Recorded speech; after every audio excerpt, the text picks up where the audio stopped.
Hello, guys. Welcome to India's smartest podcast. My name is Abhishek Vyas. Here we talk about the entrepreneur who actually unlock the success.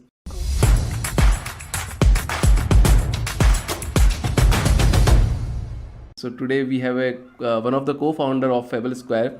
So they are particularly into branding, marketing, sales, and everything. So I'm very glad to have Miss Mangal ma'am. So how are you, ma'am, today?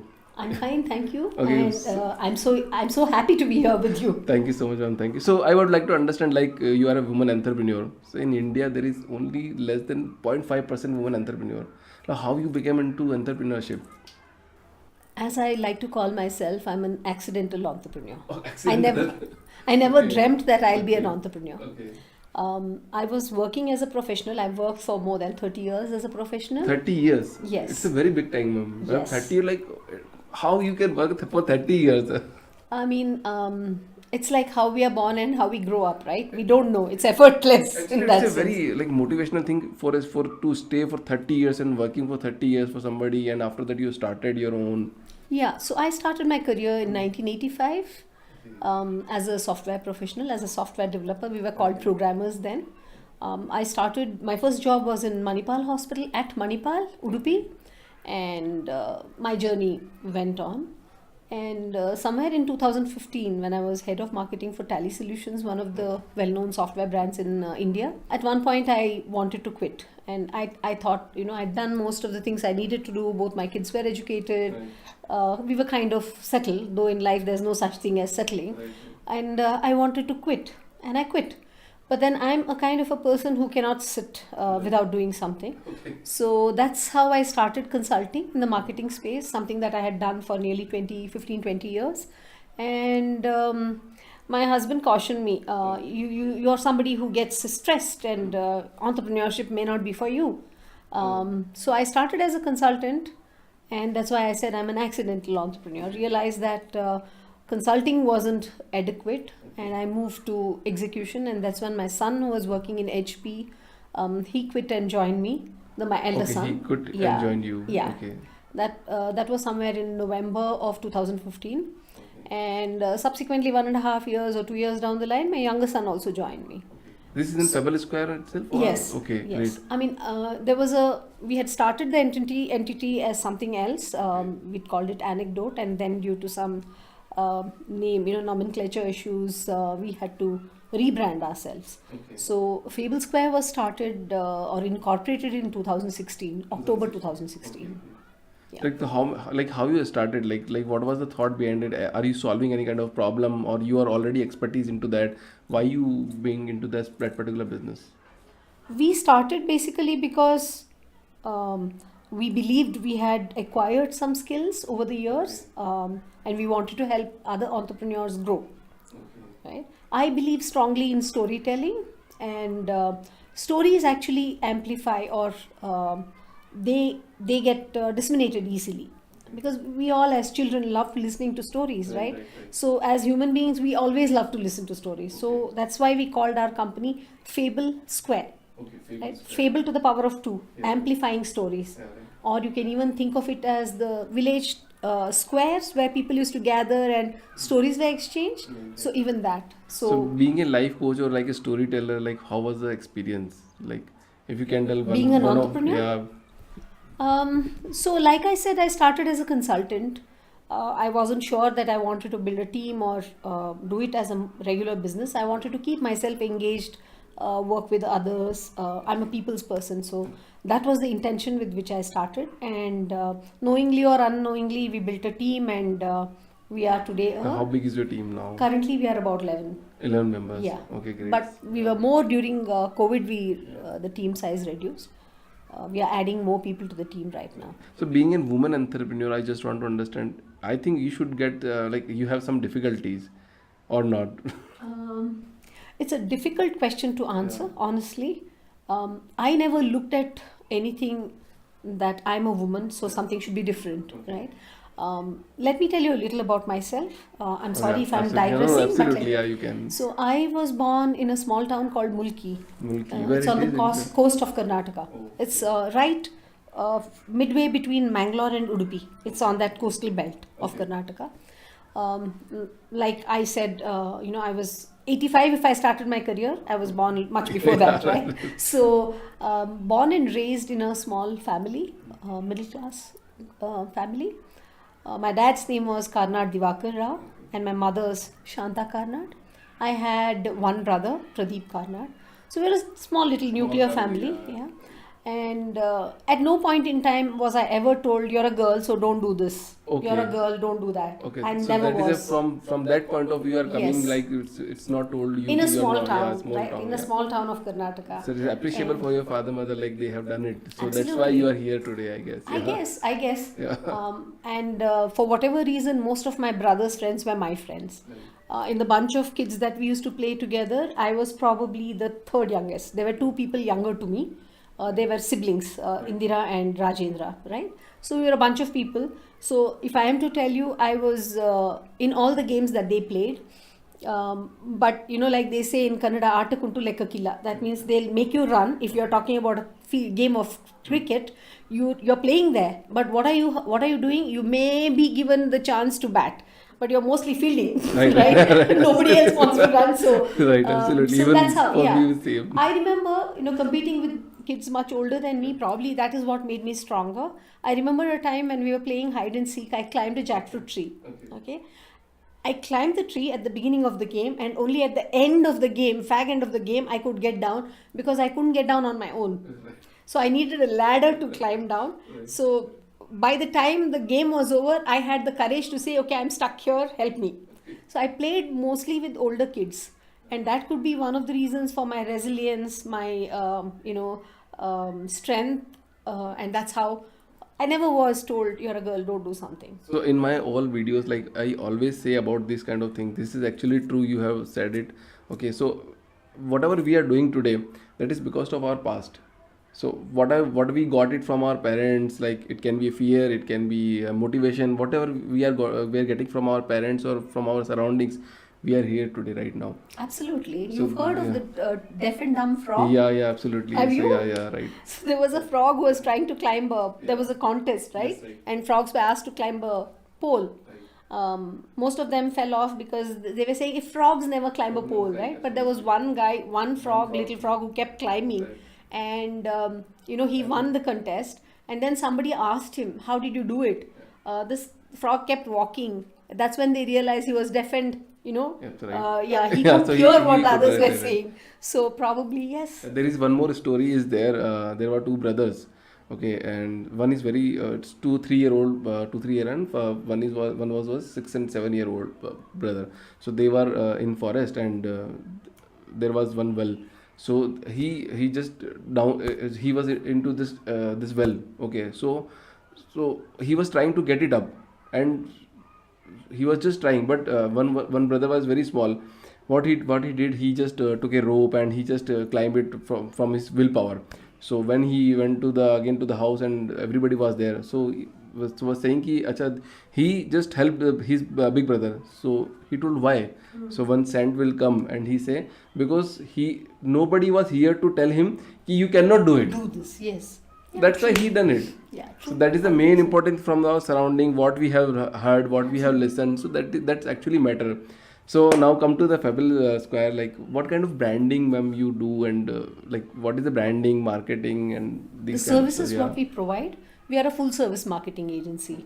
So if any entity, whether it's a startup or a small business or even an enterprise, may not be an enterprise but SME, right up to SME, if they come to us, we can provide them most of the services in-house. Okay. So right from graphic design, so from logo to website to video design, Okay.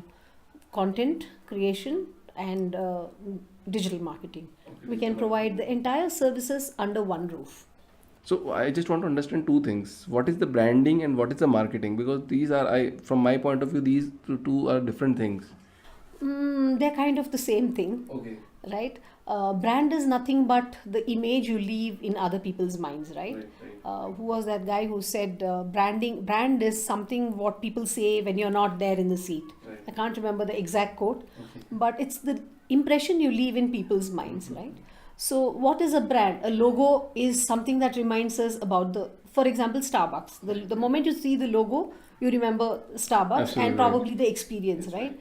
So we help people create right from the naming, etymology, logo, the collaterals, the website, their brochure, all of that.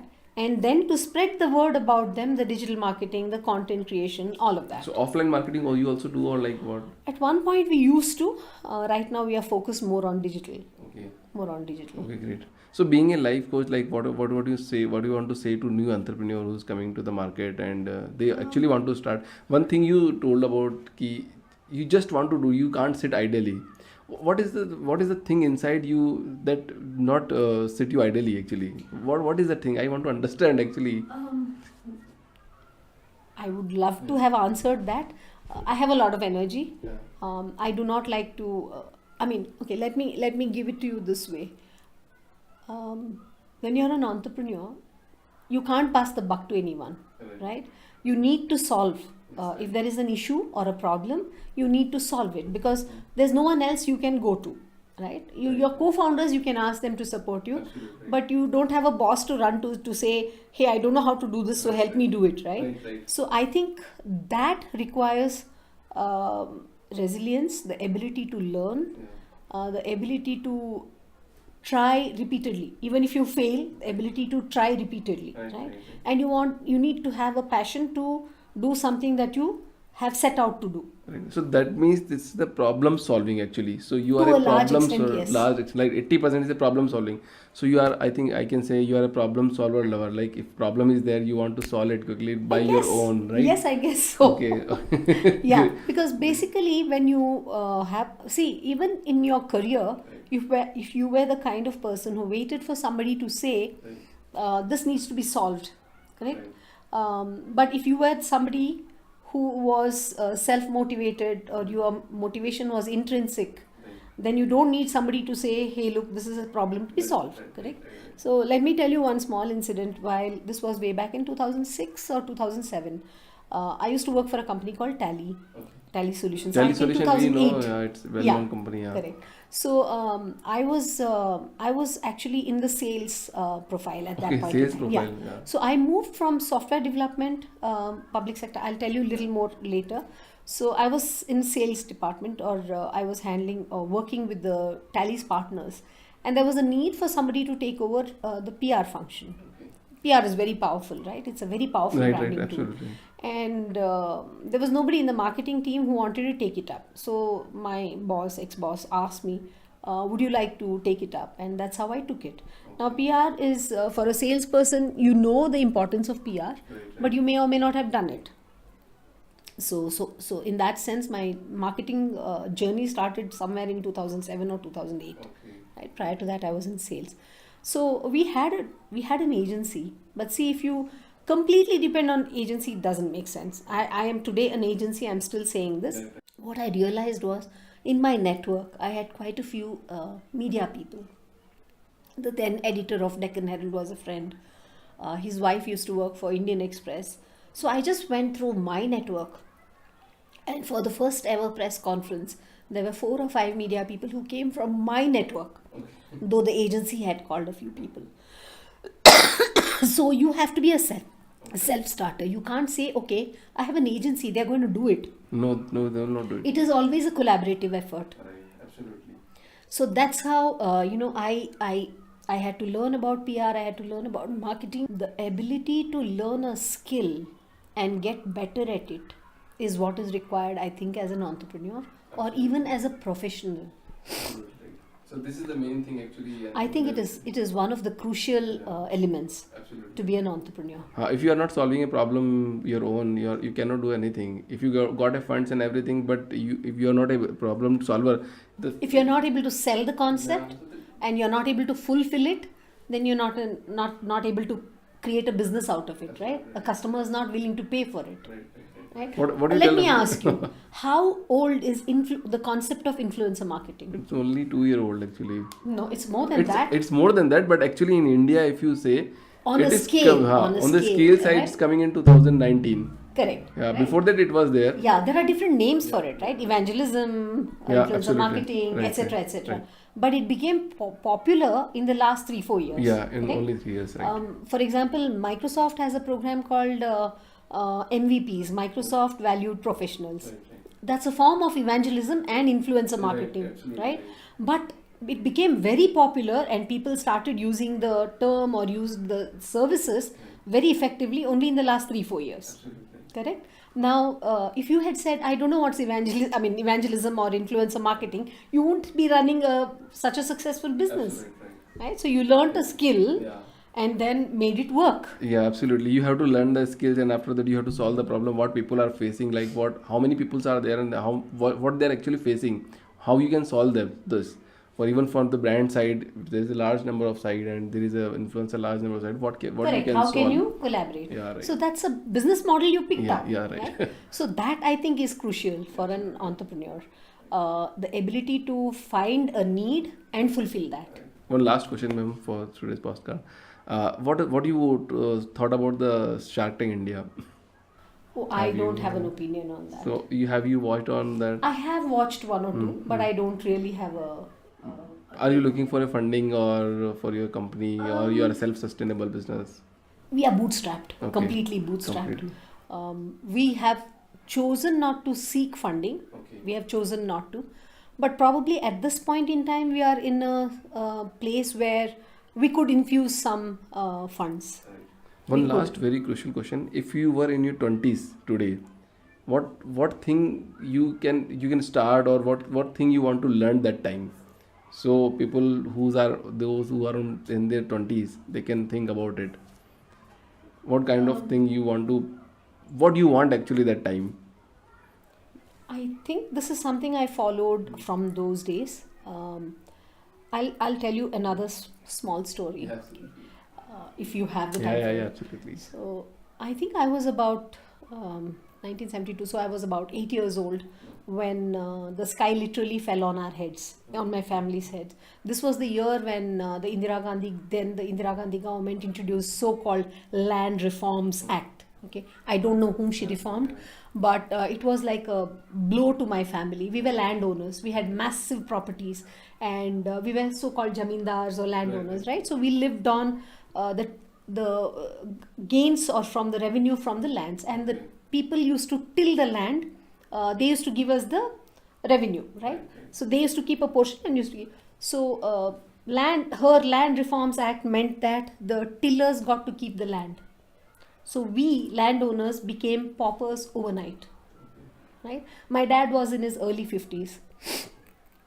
And what would you do in a small town like Mulki? You've lived depending on that revenue, and suddenly you don't know what to do. And my parents did something which was, I hats off to them. They converted we have a large house. They converted one portion of it and rented it out. And then they started a dairy farm. There can be many things can be said about a dairy farm. We took care of our, cattle. So the people who rented out the property, see, people from Mulki would never want a property to rent out. So there was a whole lot of students who used to come from Malaysia and South Africa to do their MBBS in Manipal. And before that, they had to do a little bit of, 2 years of kind of getting familiar with the Indian system. These were the students whom we used to rent the rooms to. Now, the challenge for me, the 8-year-old girl, was that we started learning the English alphabet in the 5th standard, right? So I didn't know how to converse in English. And I used to feel embarrassed. So the communication was very difficult with this bunch of students who used to live in a portion of our house. So in 1 year, I learned to speak English. And those were not the internet days, right? You could Google anything and find. So we had to depend on the physical dictionary. Yeah. So within 1 year, I learned to converse in English. So my simple learning from those days, today you can refer to James Clear's Atomic Habits. But my learning then was, there's a saying which is attributed to Swami Vivekananda. It is again in Kannada. It says, Nirantara prayatnave jivana, tudi muttidevendu nillude mrityu, salasalavu tannannu taanu meeralenisuvde sadhane. I am sure you don't understand Kannada. Little bit I am understanding. Yeah. So what it says is, you don't have to compete with anybody else. Absolutely. You have to only compete with yourself. You just have to become a little better than you were yesterday. So it's incremental learning. These two words are most powerful, and I absolutely love this word. My last video is about you are competing with yourself only. Yeah, And you this is can't an compete with increment- anybody else. Yeah, You just have to become a little better every day, right? So this is something that I followed. So those days I used to learn 2 words every day, English words, and then try to use it, correct? 2 or 3 words, because you can't really learn more than that. that time actually it's a very difficult actually I can Very, say. very Yeah, difficult, yeah. because there was no internet, right? You if you wanted to understand something, you're speaking to somebody and you don't understand, it's very embarrassing, even to a small girl. Right. So you go back, refer, and that's the only way I became better. So I would like to tell every young person, life is about continuous learning, right? You can't say I've learnt it all and I've reached the pinnacle, right? That's the Vivekananda's quote again. So you only have to surpass your abilities every other day. Yeah, so that's something I follow, and I would like to leave that message behind. I'm really glad, ma'am, that like, you have what I am just saying to the youth right now. So you have told these stories, and these two powerful words are very absolutely great words, like incremental learning. Beyond that, nothing is there. Till the end, Yeah. nothing is there. James Clear has written a fantastic book. He's not said something very different. It's all of us know it, but probably they can read the book. And Thank you, ma'am. Thank you so much to coming in this podcast. Today we have learned a lot from your side, like being a woman entrepreneur, continuous learning, incremental learning. There is a lot more learning. So I'm hoping that this podcast will goes very well and people will enjoy this podcast. Thanks a lot, guys. Signing off, Abhishek Vyas.